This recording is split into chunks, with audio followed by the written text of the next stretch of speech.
Hi hello ನಮಸ್ತೆ, ನಾನು ನಿಮ್ಮ ಗೀತಾ ಸಂತೋಷ್. ಸಿರಿ ಸಂಭ್ರಮ ಚಾನಲ್ಗೆ ನಿಮ್ಮೆಲ್ಲರಿಗೂ ಸ್ವಾಗತ. ಇನ್ನೂ ನನ್ನ ಚಾನಲ್ನ ಸಬ್ಸ್ಕ್ರೈಬ್ ಆಗಿಲ್ಲ ಅಂದರೆ ಪ್ಲೀಸ್ ಸಬ್ಸ್ಕ್ರೈಬ್ ಆಗಿ, ಹಾಗೆ ಬೆಲ್ ಬಟನ್ನ ಕ್ಲಿಕ್ ಮಾಡೋದನ್ನ ಮರಿಬೇಡಿ. ತುಂಬ ದಿನ ಆಗಿತ್ತು ವಿಡಿಯೋ ಮಾಡೋದಕ್ಕೆ ಆಗಿಲ್ಲ, ಸ್ವಲ್ಪ ಕೆಲಸಗಳಿತ್ತು, ಅದರಿಂದ ವಿಡಿಯೋನ ಮಾಡೋದಕ್ಕೆ ಆಗಿರಲಿಲ್ಲ. ಸರಿಯಪ್ಪ, ಇನ್ನೇನು ಸ್ಕೂಲೆಲ್ಲ ಮಕ್ಕಳಿಗೆಲ್ಲನೂ ಶುರು ಆಗಿಬಿಡ್ತು. ಸ್ವಲ್ಪ ಸಂಡೇ ಒಂದು ಫಂಕ್ಷನ್ ಇತ್ತು. ಎಲ್ಲಿಯಪ್ಪ ಅಂತಂದರೆ ಆರತಿ ಉಕ್ಕಡ, ಮಂಡ್ಯದ ಹತ್ರ ಬರುತ್ತಲ್ವ ದೇವಸ್ಥಾನ, ಆರತಿ ಉಕ್ಕಡ ದೇವಸ್ಥಾನದಲ್ಲಿ ಒಂದು ಮಗುದು ಫಂಕ್ಷನ್ ಇತ್ತು, ಬರ್ತ್ಡೇ ಸೆಲೆಬ್ರೇಷನ್ನು. ಸರಿ ಅಂದ್ಬಿಟ್ಟು ಅಲ್ಲಿಗೆ ಹೋಗೋಣ ಅಂತ ಹೇಳ್ಬಿಟ್ಟು, ಸರಿ ಒನ್ ಡೇ ಟ್ರಿಪ್ಪೂ ಸಹ ಆಗುತ್ತೆ ಅಂತ ಹೇಳ್ಬಿಟ್ಟು ಸಂಡೇ ಪ್ಲ್ಯಾನ್ ಮಾಡ್ಕೊಂಡ್ವಿ, ಎಲ್ಲೆಲ್ಲಿ ಹೋಗೋಣ ಅಂತ ಹೇಳ್ಬಿಟ್ಟು. ಸರಿ ಅಂದ್ಬಿಟ್ಟು ಬೇಗನೆ ಮನೆ ಬಿಟ್ಟರೆ ಒಂದು 2-3 ಪ್ಲೇಸ್ ಆದರೂ ನೋಡಿಕೊಂಡು ಹೋಗ್ಬೋದು. ಒಂದು ಫಂಕ್ಷನ್ಗೆ ಅಂತಲೇ ಹೋಗೋ ಥರ ಏನಿರಲ್ಲ, ಎಲ್ಲ ದೇವಸ್ಥಾನಗಳನ್ನು ಸಹ ಅಕ್ಕಪಕ್ಕ ಏನೇನಿದೆ ಅಂತ ನೋಡಿಕೊಂಡು ಬರ್ಬೋದು ಅಂತ ಹೋದ್ವಿ. ನಾವಂತೂ ಎಲ್ಲೂ ಮಕ್ಕಳನ್ನ ಆಚೆ ಕಡೆ ಎಲ್ಲೂ ಕರ್ಕೊಂಡು ಹೋಗಿಲ್ಲ, ಸಿಕ್ಕಾಬಟ್ಟೆ ಬಿಸಿಲಿರೋದ್ರಿಂದ ಹೋಗೋದೇ ಬೇಡ ಅಂದ್ಬಿಟ್ಟು ಮನೇಲೇ ಇದ್ವಿ. ಜಸ್ಟು ಊರಿಗೆ ಮಾತ್ರ ಹೋಗ್ಬಿಟ್ಟು ಬಂದ್ವಿ. ಸರಿ, ಇನ್ನು ಸ್ಕೂಲ್ ಸ್ಟಾರ್ಟ್ ಆಗಿಬಿಡುತ್ತೆ, ಎಲ್ಲೂ ಹೋಗೋದಕ್ಕಾಗಲ್ಲ ಅಂತ ಹೇಳ್ಬಿಟ್ಟು, ಇದೊಂದು ಬರ್ತಡೇ ಬೇರೆ ಇತ್ತಲ್ವ, ಸರಿ ಅದನ್ನು ಮುಗಿಸ್ಕೊಂಡು ಮಕ್ಕಳನ್ನು ಸಹ ಎಲ್ಲಾದರೂ ಸಹ ನೀರಲ್ಲಿ ಆಟ ಆಡಿಸ್ಕೊಂಡು ಕರ್ಕೊಂಡು ಹೋಗು ಅಂತ. ತನ್ವಿದಂತೂ ಸಿಕ್ಕಾಬಟ್ಟೆ ಹಿಂಸೆ ಇತ್ತು, ಅವಳಿಗೆ ನೀರಲ್ಲಿ ಆಟ ಆಡೋದಂದರೆ ಇಷ್ಟ. ನಿಮ್ಮಪ್ಪ ಬೇಗ ರೆಡಿ ಆಗುತ್ತಾ? ಬೇಗ ರೆಡಿ ಆಗುತ್ತಾ, ಲೇಟಾಗಿ ರೆಡಿ ಆಗುತ್ತಾ?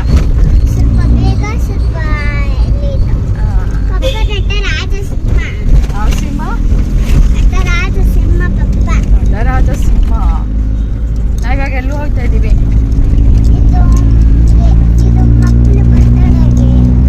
ಬರ್ತಡೆಗ ದೇವಸ್ಥಾನ. ಅದೇ ಮಗು ಬರ್ತಡೆಗೆ ದೇವಸ್ಥಾನ. ಯಾವ ದೇವಸ್ಥಾನ ಅಪ್ಪು ಹೋಗ್ತಾರದು ನಾವು? ಆರತಿ ಉಕ್ಕಡ ದೇವಸ್ಥಾನ. ಆಮೇಲೆ ಇನ್ಯಾವ ದೇವಸ್ಥಾನಕ್ಕೆ ಹೋಗ್ತಾ ಇದ್ದೀವಿ? ಇನ್ಯಾವ ದೇವಸ್ಥಾನಕ್ಕೆ ಹೇಳಪ್ಪ? ರಂಗನಾಥ ಸ್ವಾಮಿ ದೇವಸ್ಥಾನ. ಆಮೇಲೆ ನೆಕ್ಸ್ಟು ನಿಮಿಷಾಂಬ ಟೆಂಪಲ್. ಅಷ್ಟು ಮುಗಿಸ್ಕೊಂಡು ಮನೆಗೆ ಬರ್ತಾ ಇರೋದು. ಆಯ್ತಾ? ಬಾಯ್ ಹೇಳ್ಬಿಡು. ನಮ್ಮ ಮನೆಯವರು ಫಸ್ಟ್ ಆಫ್ ಆಲು ರೆಡಿ ಆಗೋದೇ ಲೇಟು. ಸರಿ ಅಂದ್ಬಿಟ್ಟು ಬೇಗನೆ 4 ಗಂಟೆಗೆಲ್ಲನೂ ಎದ್ದಿದ್ವಿ. 4 ಗಂಟೆಗೆ ಎದ್ದರೆ 6 o'clockಗೆಲ್ಲ ಮನೆ ಬಿಡೋಣ ಅಂತ ಅಂದ್ಕೊಂಡ್ವಿ. ಆದರೂ 6:30 ಆಗಿಬಿಡ್ತು. ಮಕ್ಕಳಲ್ವಾ, ಬೇಗ ಎದ್ದೇಳಲ್ಲ, ಸಂಡೇ ಬೇರೆ ಅಲ್ವಾ, ನಿದ್ದೆ ಮಾಡಬೇಕು ಚೆನ್ನಾಗಿ. ಸರಿ ಅಂದ್ಬಿಟ್ಟು ಬೇಗ ಎದ್ದು ಎಲ್ಲರೂ ರೆಡಿ ಆದ್ವಿ. ಮಕ್ಳಿಗಂತೂ ಕಾರಲ್ಲೇ ಬರ್ತಾ ಮಲ್ಕೊಂಡ್ಬಿಟ್ಟಿದ್ರು, ಸಿಕ್ಕಾಬಟ್ಟೆ ನಿದ್ದೆ ಮಾಡಿಬಿಟ್ಟಿದ್ರು. ದೇವಸ್ಥಾನಕ್ಕೆ ಬಂದ್ವಿ. ಫಸ್ಟು ನಾವು ಬಂದಿದ್ದು ನಿಮಿಷಾಂಬ ದೇವಸ್ಥಾನಕ್ಕೆ ಬಂದ್ವಿ. ಎಲ್ಲನೂ ಆನ್ ದ ವೇನೇ ಇತ್ತು. ಸರಿ ಅಂದ್ಬಿಟ್ಟು ನಾನು ಈ ದೇವಸ್ಥಾನನೂ ಸಹ ನೋಡಿರಲಿಲ್ಲ, ನಿಮಿಷಾಂಬ ದೇವಸ್ಥಾನಕ್ಕೆ ಹೋಗೋಣ ಅಂತ ಹೇಳ್ಬಿಟ್ಟು. ತುಂಬಾ ಚೆನ್ನಾಗಿತ್ತು ದೇವಸ್ಥಾನಕ್ಕೆ ಹೋಗಿದ್ದು. ಅವ್ರ ಅಪ್ಪನ ಬಗ್ಗೆ ಹೇಳ್ತಾ ಇದ್ದ, ಅಪ್ಪು ನಮ್ಮಪ್ಪ ನಟರಾಜ ಸಿಂಹ ಹಾಗೆ ಹೇಗೆ ಅಂತ ಕಾರಲ್ಲಿ ಮಾತಾಡ್ಕೊಂಡು ಒಂಥರ ಎಂಜಾಯ್ಮೆಂಟ್ ಇತ್ತು. ತುಂಬ ದಿನ ಆಗಿತ್ತು, ಎಲ್ಲೂ ದೇವಸ್ಥಾನಕ್ಕೆ ಹೋಗೇ ಇರಲಿಲ್ಲ. ಇವಾಗೇನಪ್ಪ ಸಿಕ್ಕಾಪಟ್ಟೆ ಬಿಸಿಲಿರೋದ್ರಿಂದ ಹೋಗ್ಬೇಕಂತಂದ್ರೇ ಕಷ್ಟ. ತನ್ವಿ ಅಪ್ಪಗಂತೂ ಸಿಕ್ಕಾಪಟ್ಟೆ ಖುಷಿ ಇತ್ತು. ಏನಾದರೂ ನಾವು ಆಚೆ ಕಡೆ ಹೋಗ್ತೀವಿ ಅಂತಂದರೆ ಅವರಿಬ್ರಿಗೂ ಖುಷಿ ಅಂದರೆ ಖುಷಿ. ಸರಿ ಅಂದ್ಬಿಟ್ಟು ಮೊದಲನೇದಾಗಿ ನಿಮಿಷಾಂಬ ದೇವಸ್ಥಾನಕ್ಕೆ ಹೋದ್ವಿ. ನಾವು ಮನೆ ಬಿಟ್ಟಿದ್ದು 6:30 ಏನೋ ಆಗಿತ್ತು. ಅಲ್ಲಿಗೆ ಹೋಗೋಷ್ಟರಲ್ಲಿ ಒಂದು 9 o'clock ಏನೋ ಆಗಿತ್ತು. ಇನ್ನೂ ತಿಂಡಿ ತಿಂದಿರಲಿಲ್ಲ. ಸರಿ ನಿಮಿಷಾಂಬ ದೇವಸ್ಥಾನಕ್ಕೆ ಹೋಗ್ಬಿಡೋಣ, ಇಷ್ಟೊತ್ತಿಗೆ ಏನು ತಿಂಡಿ ತಿನ್ನೋದು ಅಂತ ಹೇಳ್ಬಿಟ್ಟು ಮಕ್ಕಳು ಸ್ವಲ್ಪ ಹಾಲು ಬಿಸ್ಕೆಟ್ ಎಲ್ಲನೂ ಮನೇಲೇ ತಿಂದಿದ್ರು. ಅದಕ್ಕೋಸ್ಕರ ಅವರು ಸಹ ತಿಂಡಿ ಬೇಡ ಅಂತ ಹೇಳಿದ್ರು. ಸರಿ ಅಂದ್ಬಿಟ್ಟು ನಿಮಿಷಾಂಬ ದೇವಸ್ಥಾನಕ್ಕೆ ಹೊರಟ್ವಿ. ಅಲ್ಲೇ ಸ್ವಲ್ಪ ದೇವಸ್ಥಾನದಿಂದ ಇನ್ನೂ ಸ್ವಲ್ಪ ದೂರ ಕಾರ್ನ ಪಾರ್ಕಿಂಗ್ ಮಾಡಬೇಕು, ದೇವಸ್ಥಾನದ ಹತ್ತಿರ ಬಿಡಲ್ಲ. ನೋಡಿ ಅಲ್ಲಿ ಗೋಪುರ ಕಾಣಿಸ್ತಿದೆಯಲ್ವ, ಅಲ್ಲಿ ಟೆಂಪಲ್ ಇರೋದು. ಅಲ್ಲಿಂದ ನಾವು ನಡ್ಕೊಂಡು ಹೋದ್ವಿ. ಅಲ್ಲಿ ನೀರು ನೋಡಿಬಿಟ್ಟು ತನ್ವಿ ನಾನು ಇಲ್ಲೇ ಆಟ ಆಡ್ತೀನಿ, ಇಲ್ಲೇ ಸ್ನಾನ ಮಾಡ್ತೀನಿ ಅಂತ ಇದ್ದೆ. ನಾವು ಮನೆಯಲ್ಲೇ ಸ್ನಾನ ಎಲ್ಲನೂ ಮಾಡಿ ಮುಗಿಸ್ಕೊಂಡು ಹೋಗಿದ್ವಿ. ಮತ್ತು ಅಲ್ಲಿ ನೀರೆಲ್ಲ ಹೇಗಿರುತ್ತೋ ಏನೋ, ಮಕ್ಕಳಿಗೆ ಇವಾಗ ಸ್ಕೂಲ್ ಬೇರೆ ಸ್ಟಾರ್ಟ್ ಆಯ್ತಲ್ವ, ಇನ್ನೇನಾದರೂ ಕೋಲ್ಡಾಗಿ ಜ್ವರ ಬಂದುಬಿಟ್ರೆ ಕಷ್ಟ ಅಂತ ಹೇಳ್ಬಿಟ್ಟು ಸುಮ್ಮನೆ ಜಸ್ಟ್ ಕೈಕಾಲು ತೊಳ್ಕೊಂಡು ಒಂದು 10 ನಿಮಿಷ ಮಕ್ಕಳನ್ನ ಅಲ್ಲೇ ಸ್ವಲ್ಪ ಆಟ ಆಡಿಸ್ಕೊಂಡು ಫೋಟೋ ತೆಗೆದು ಮತ್ತು ವಿಡಿಯೋ ಎಲ್ಲ ಮಾಡಿಕೊಂಡು ಸರಿ ದರ್ಶನ ಮಾಡೋಣ ನಡೀರಪ್ಪ ಅಂದ್ಬಿಟ್ಟು ದೇವಸ್ಥಾನಕ್ಕೆ ಹೋದ್ವಿ. ನಾವು ಸ್ವಲ್ಪ ಬೆಳಗ್ಗೆ ಬೇಗ ಹೋಗಿರೋದ್ರಿಂದ ಅಂಥ ರಶ್ ಏನಿರಲಿಲ್ಲ. ಸಂಡೇ ಅಂದರೆ ಸ್ವಲ್ಪ ರಶ್ಶೇ ಆಗಿಬಿಡ್ತಾರೆ. ನಾವು ಹೋಗಿದ್ದು ಸ್ವಲ್ಪ ಬೇಗನೆ ಹೋದ್ವಲ್ಲ, ಅಷ್ಟೇನು ರಶ್ ಇರಲಿಲ್ಲ. ಅಲ್ಲಿಂದ ದರ್ಶನ ಮಾಡಿಕೊಂಡು ಇನ್ನೂ ಬೇರೆ ದೇವಸ್ಥಾನಕ್ಕೆಲ್ಲನೂ ಹೋಗಬೇಕಾಗಿತ್ತು. ಸಿಕ್ಕಾಬಟ್ಟೆ ಜನ ಬಂದುಬಿಡ್ತಾರೆ ಇನ್ನೊಂದು ಸ್ವಲ್ಪ ಬಿಸಿಲಾದರೆ ಅಂದ್ಬಿಟ್ಟು. ಮತ್ತು ಅಲ್ಲಿ ದೇವಸ್ಥಾನ ದರ್ಶನ ಮಾಡಿಕೊಂಡು ಆಚೆ ಕಡೆ ಬರಬೇಕಾದ್ರೆ ಅಲ್ಲಿ ಸಹ ಏನೇನೋ ಎಲ್ಲ ಇಟ್ಟಿರ್ತಾರೆ ದೇವ್ರಿಗೆ ಸಂಬಂಧಪಟ್ಟಿದ್ದೆಲ್ಲನೂ. ಏನಾದರೂ ದೃಷ್ಟಿ ದೋಷಗಳಿದ್ರೆ ಅಂದ್ಬಿಟ್ಟು ಮನೆ ಕಟ್ಟೋದಾಗಲಿ ಆ ಥರದ್ದೆಲ್ಲನೂ ಇರ್ತಾರೆ. ಅಪ್ಪುಗೆ ಅಜ್ಜಿ ವಯಸ್ಸಾಗಿರೋರು ಆ ಥರವ್ರು ಕಂಡ್ರೆ ಸಿಕ್ಕಾಬಟ್ಟೆ ಇಷ್ಟ. ಅವನಿಗೆ ಒಂಥರ ಕೇರ್ ಮಾಡ್ತಾನೆ ಏಜ್ ಆಗಿರೋರನ್ನ ನೋಡಿದ್ರೆ. ಅವರಿಗೆ ಕಾಸು ಕೊಡಪ್ಪ ಅಂತ ಹೇಳ್ಬಿಟ್ಟು ಕೊಟ್ಬಿಟ್ಟು ಬಂದ. ಸರಿ ಅಂದ್ಬಿಟ್ಟು ಅಲ್ಲೆಲ್ಲ ತರಕಾರಿಗಳಷ್ಟೇ ತುಂಬಾ ಫ್ರೆಶ್ ಆಗಿತ್ತು ಅಂತಲೇ ಹೇಳ್ಬೋದು. ಸೊಪ್ಪು ನಮಗೆ ಯಾವ ರೀತಿಯಾಗಿ ಏನು ಸೊಪ್ಪು ಬೇಕೋ ಎಲ್ಲ ಸೊಪ್ಪು ಸಿಗುತ್ತೆ. ನೋಡಿ ಈ ಥರ ಸೊಪ್ಪಿದೆ ಚೆನ್ನಾಗಿದೆ ತೊಗೊಳ್ಳಿ ಅಂತ ಎಲ್ಲ ಹೇಳ್ತಾಯಿದ್ರು. ತರಕಾರಿ ಅಂತೂ ತುಂಬಾ ಫ್ರೆಶ್ ಆಗಿತ್ತು ಅಂತಲೇ ಹೇಳ್ಬೋದು. ಯಾವುದಾದ್ರೂ ತರಕಾರಿ ತೊಗೊಳ್ಳಿ ಬುಟ್ಟಿಲಿ ಹಾಕಿಟ್ಟಿರ್ತಾರೆ.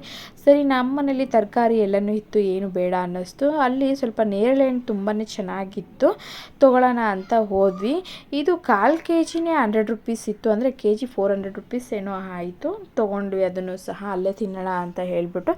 ನೆಕ್ಸ್ಟು ಅಲ್ಲಿ ಕಡಲೆಕಾಳು ಉಸ್ಲಿ ಅಂತಾರಲ್ವ ಅದನ್ನು ಸಹ ಮಾರ್ತಾಯಿದ್ರು. ಸರಿ ಅಂದ್ಬಿಟ್ಟು ಆ ಅಜ್ಜಿ ಪಾಪ ತೊಗೊಳ್ಳಿ ಅಂತ ಪಾಪ ಹಿಂಸೆ ಮಾಡ್ತಾಯಿದ್ರು. ಸರಿ ಅವ್ರಿಗೂ ಒಂದು ಏನೋ ವ್ಯಾಪಾರ ಆಗುತ್ತಲ್ವ, ಸರಿ ನಾವು ತಿನ್ನಂಗೆ ಆಗುತ್ತೆ, ಅವ್ರಿಗೂ ಒಂದು ವ್ಯಾಪಾರ ಆಗುತ್ತೆ ಅಂತ ಹೇಳ್ಬಿಟ್ಟು ಸ್ವಲ್ಪ ತೊಗೊಂಡು ಅಲ್ಲೇ ಟೈಮ್ ಪಾಸ್ ಮಾಡಿಕೊಂಡು ಜ್ಯೂಸ್ ಎಲ್ಲ ಕುಡಿದ್ಬಿಟ್ಟು, ತಿಂಡಿ ಬೇರೆ ತಿಂದಿರ್ಲಿಲ್ವಲ್ಲ, ದರ್ಶನ ಮಾಡ್ಕೊಂಡು ಬರೋಷ್ಟರಲ್ಲಿ ದೇವಸ್ಥಾನ ಒಳಗಡೆ ದರ್ಶನ ಮಾಡ್ಕೊಂಡು ಬರೋದಕ್ಕೆ ಒಂದು 1/2 hour ಆಗೋಯಿತು. ಸರಿ ಅಂದ್ಬಿಟ್ಟು ಅಲ್ಲೇ ಹೊಳೆ ಪಕ್ಕದಲ್ಲೇ ಒಂದು ಚೇರಿತ್ತು, ಅಲ್ಲೇ ಕುತ್ಕೊಂಡು ಹೊಳೆ ನೋಡಿಕೊಂಡು ಆರಾಮಾಗೆ ತಿನ್ಕೊಂಡು ಟೈಮ್ ಪಾಸ್ನ ಮಾಡ್ತಾಯಿದ್ವಿ. ಅಪ್ಪು ಮಾವಿನಕಾಯಿ ಬೇಕು ಅಂತಂದ, ಅವ್ನು ಮಾವಿನಕಾಯಿನ ತೊಗೊಂಡ. ನಾವು ಕಡಲೆಕಾಳನ್ನ ತೊಗೊಂಡ್ವಿ, ಹಾಗೆ ನೇರಳೆ ಹಣ್ಣು ಅಷ್ಟು ತೊಗೊಂಡು ಅಲ್ಲೇ ಸ್ವಲ್ಪ ಟೈಮ್ ಸ್ಪೆಂಡ್ ಮಾಡಿಕೊಂಡು ತಿಂದ್ಕೊಂಡು ಕೂತಿದ್ವಿ. ನೆಕ್ಸ್ಟು ನಾವು ಹೋಗಿದ್ದೇನೆ ಶ್ರೀರಂಗಪಟ್ಟಣ ರಂಗನಾಥ ಸ್ವಾಮಿ ಟೆಂಪಲ್ಗೆ ಹೋದ್ವಿ. ಅಲ್ಲಿಂದ ಬರ್ತಾ ನಿಮಿಷಾಂಬ ಟೆಂಪಲ್ನ ಮುಗಿಸ್ಕೊಂಡು ತಿಂಡಿ ತಿಂದ್ಕೊಂಡು ನೆಕ್ಸ್ಟು ಶ್ರೀರಂಗಪಟ್ಟಣಕ್ಕೆ ಬಂದ್ವಿ, ರಂಗನಾಥ ಸ್ವಾಮಿ ಟೆಂಪಲ್ಗೆ. ಅಲ್ಲಿ ಸಿಕ್ಕಾಬಟ್ಟೆ ರಶ್ ಇದ್ರು ಅಂತಲೇ ಹೇಳ್ಬೋದು, ಬಿಸಿಲು ಬೇರೆ ಇತ್ತು ಸಿಕ್ಕಾಬಟ್ಟೆ.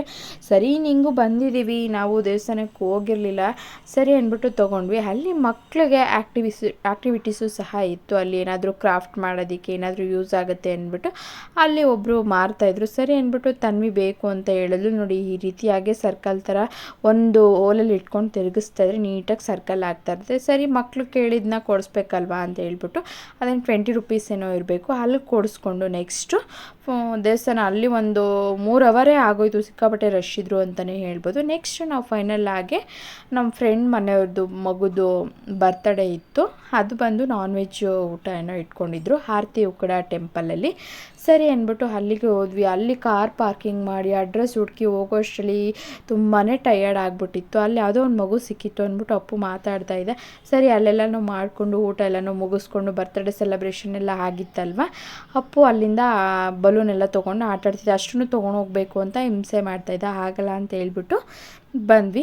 ನೆಕ್ಸ್ಟು ಮಕ್ಕಳನ್ನ ನೀರಲ್ಲಿ ಆಟಾಡೋದಕ್ಕೆ ಕರ್ಕೊಂಡೇ ಹೋಗಿರಲಿಲ್ಲ, ಅವ್ರು ಹಿಂಸೆ ಮಾಡ್ತಾಯಿದ್ರು. ಸರಿ ಅಲ್ಲಿಂದ ಬಲಮುರಿ ಫಾಲ್ಸ್ಗೆ ಒಂದು 20 ಕಿಲೋಮೀಟರ್ ಏನೋ ಇತ್ತು. ಸರಿ ಅಂದ್ಬಿಟ್ಟು ಅಲ್ಲಿಂದ ಲೊಕೇಶನ್ ಹಾಕ್ಕೊಂಡು ಆರತಿ ಉಕ್ಕಡ ಟೆಂಪಲಿಂದ ಬಲಮುರಿ ಫಾಲ್ಸ್ಗೆ ಓಡ್ವಿ. ಮಕ್ಳಿಗಂತೂ ನೀರು ನೋಡ್ಬಿಟ್ಟು ಸಿಕ್ಕಾಬಟ್ಟೆ ಖುಷಿ ಆಗ್ಬಿಡ್ತು. ಅಪ್ಪು ಅಂತೂ ನಾನು ಎಷ್ಟೊತ್ತಿಗೆ ಆಟ ಆಡಲಿ ಹಂಗೆ ಹಿಂಗೆ ಅಂತ ಹೇಳ್ತಾಯಿದ್ದೆ. ಸರಿ ಅಂದ್ಬಿಟ್ಟು ಆಟ ಆಡ್ಕೊಳ್ಳಿ ಅಂದ್ಬಿಟ್ಟು ಅವನು ಸಹ ಅಲ್ಲಿ ಬಿಟ್ವಿ. ನಾವಲ್ಲಿಗೆ ರೀಚ್ ಆಗೋಷ್ಟರಲ್ಲಿ ಒಂದು ಸಂಜೆ ಈವ್ನಿಂಗು 4 o'clock ಏನೋ ಆಗಿತ್ತು. ಅದಷ್ಟರಲ್ಲಿ ಮಳೆ ಬೇರೆ ಸ್ಟಾರ್ಟ್ ಆಗಿಬಿಡ್ತು. ಅವ್ರು ಆಟ ಆಡೋ ಟೈಮಿಗೆ ಸ್ವಲ್ಪ ತಲ್ಲೆ ಸೈಡಲ್ಲಿ ನಿಂತ್ಕೊಂಡು ಮಕ್ಕಳನ್ನ ಇನ್ನು ಸ್ವಲ್ಪ ಹೊತ್ತು ಆಟ ಆಡಿಸ್ಕೊಂಡು ಮನೆಗೆ ಹೊರಟ್ವಿ. ಬಂದರು ಸಾಕು ಆಟಾಡಿದ್ದು ಅಂದ್ರೂ ಬರ್ತಾನೆ ಇರಲಿಲ್ಲ. ಈ ರೀತಿಯಾಗಿ ಸಂಡೇ ಇವತ್ತಿನ ವಿಡಿಯೋ ನಿಮ್ಮೆಲ್ರಿಗೂ ಇಷ್ಟ ಆಗಿದೆ ಅಂತ ತಿಳ್ಕೊತೀನಿ. ಸಂಡೇ ಫೈನಲ್ ಆಗಿ ಒಂದು 3 ಅಥವಾ 4 ದೇವಸ್ಥಾನನ ಮುಗಿಸ್ಕೊಂಡು ಮಕ್ಕಳಿಗೆ ಫೈನಲ್ ಆಗಿ ಈ ರೀತಿಯಾಗಿ ಆಟ ಆಡಿಸ್ಕೊಂಡು ಮನೆಗೆ ಬಂದ್ವಿ. ಸಂಡೇ ವಿಡಿಯೋ ಇದಾಗಿತ್ತು. ಇವತ್ತಿನ ವಿಡಿಯೋ ನಿಮ್ಮೆಲ್ರಿಗೂ ಇಷ್ಟ ಆಗಿದೆ ಅಂತ ತಿಳ್ಕೊತೀನಿ. ಇನ್ನಷ್ಟು ವಿಡಿಯೋಗಳಿಗಾಗಿ ನನ್ನ ಚಾನಲ್ನ ನೋಡ್ತಾ ಇರಿ, ಹಾಗೆ ಸಬ್ಸ್ಕ್ರೈಬ್ ಮಾಡೋದನ್ನ ಮರಿಬೇಡಿ. Thank you.